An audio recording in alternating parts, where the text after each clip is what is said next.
அன்புடன் தங்களை வரவேற்பது வள்ளலார் வீடியோ மற்றும் வள்ளலார் நெட். நாக்கு சுவைக்கிறதா உயிர் சுவைக்கிறதா? நாக்கு சுவைக்கிறதா உயிர் சுவைக்கிறதா? நாக்கு என்பது உயிர்க்கு கொடுக்கப்பட்ட ஓர் உபகார கருவி. நாக்கு சுவை அறிந்து அதனை உயிர்க்கு தெரிவிக்கிறது. உயிர் அதற்கு பிடித்த சுவை என்றால் அதனால் இன்புறுகிறது. விரும்பாத சுவை என்றால் துன்புறுகிறது. சில சுவையை மீண்டும் சுவைக்க நினைக்கிறது.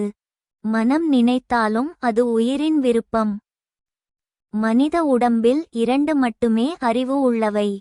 ஒன்று உயிர், மற்றொன்று உயிரை வழிநடத்தும் கடவுள் அறிவு.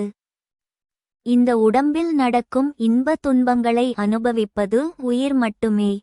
மனம், நாக்கு, கண் முதலிய உறுப்புகள் ஓர் கருவி. கருவி சுகதுக்கங்களை அனுபவிக்காது. வள்ளல் பெருமான் இதனை ஜீவகாருண்ய ஒழுக்கம் முதல் பகுதியில் தெளிவுபடுத்தி உள்ளார். இந்த பௌதிக சரீரத்தில் துக்கத்தையும் சுகத்தையும் இரண்டு விஷயங்கள் மட்டுமே அனுபவிக்க முடியும். அதுவே ஆன்மாவும் கடவுளும். நமது மனம், கண், நாக்கு, காது, மூக்கு, தோல் போன்றவை மனிதர்களுக்கான கருவிகள். அது நல்லது கெட்டதை அனுபவிப்பதில்லை.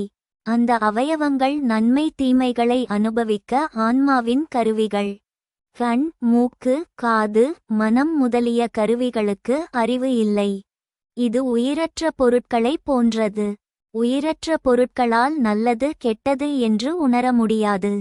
மணல் மகிழ்ச்சியாகிறது என்று நாம் கூறக்கூடாது, ஏனென்றால் மணல் உயிரற்ற பொருள். நல்லது கெட்டதை அனுபவிக்கும் அறிவு அதற்கு இல்லை. அதனால் என் மனம் மகிழ்ச்சியாக இருக்கிறது என்று சொல்லக்கூடாது. ஏனென்றால் மனம் நமக்கு ஒரு கருவி. கருவி எதையும் அனுபவிப்பதில்லை. மனிதனால் கட்டப்பட்ட வீடு மணல் போன்றவற்றால் ஆனது. வீடு ஒன்றும் அனுபவிப்பதில்லை, ஏனென்றால் அது உயிரற்ற பொருள். வீட்டில் வசிப்பவர் நல்லது கெட்டதை அனுபவிக்கிறார். எனவே கடவுள் நாம் வாழ்வதற்கு ஒரு சிறிய வீட்டை உருவாக்கியுள்ளார். அது மனித உடல் என்று அழைக்கப்படுகிறது. மனித உடலால் எதையும் அனுபவிக்க முடியாது. உடலுக்குள் இருக்கும் ஆன்மா இன்பத்தையும் துன்பத்தையும் அனுபவிக்க முடியும்.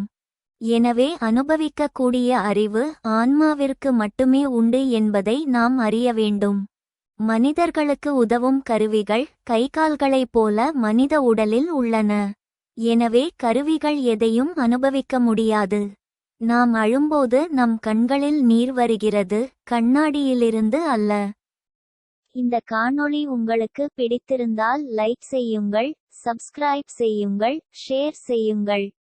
அன்புடன் தங்களை அடுத்த காணொளியில் சந்திக்கிறேன். அதுவரை வள்ளலார் வீடியோவின் வணக்கம்.